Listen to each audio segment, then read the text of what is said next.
అందరికీ నమస్కారం.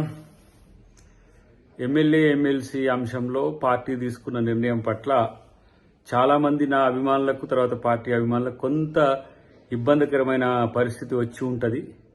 But party కొరకు మనం సహనంతో ఉందాం. పార్టీ నన్ను ఇంకా మరింత మంచి పొజిషన్ కొరకు ఆలోచిస్తుండొచ్చు.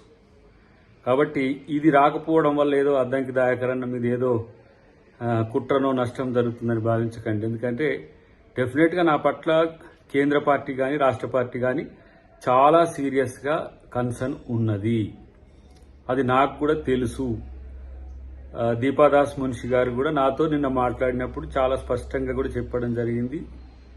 కాబట్టి పార్టీ యొక్క విధేయునిగా పార్టీ నిర్ణయాలను గౌరవించాల్సిన బాధ్యత నాపై ఉన్నది.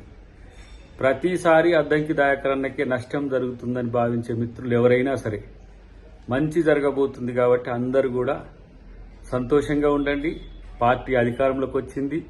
దాయకర్కి అవకాశం ఇవ్వడం అనేది పార్టీకి చాలా చిన్న విషయం.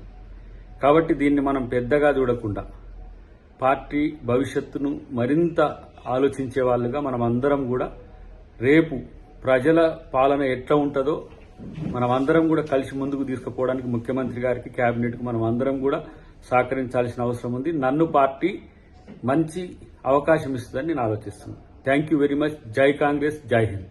ఈ వీడియో మీకు నచ్చినట్టయితే లైక్ చేయండి, 10 మందికి షేర్ చేయండి. అలాగే కామెంట్ల రూపంలో మీ అభిప్రాయాలను మాతో పంచుకోండి. Nationalist hub group of channels ను సబ్స్క్రైబ్ చేసుకుని తెలుగునాట జాతీయవాద జర్నలిజాన్ని ప్రోత్సహించండి. ఈ వీడియో కింద ఉన్న బెల్ ఐకాన్ పై క్లిక్ చేయడం మర్చిపోవద్దు.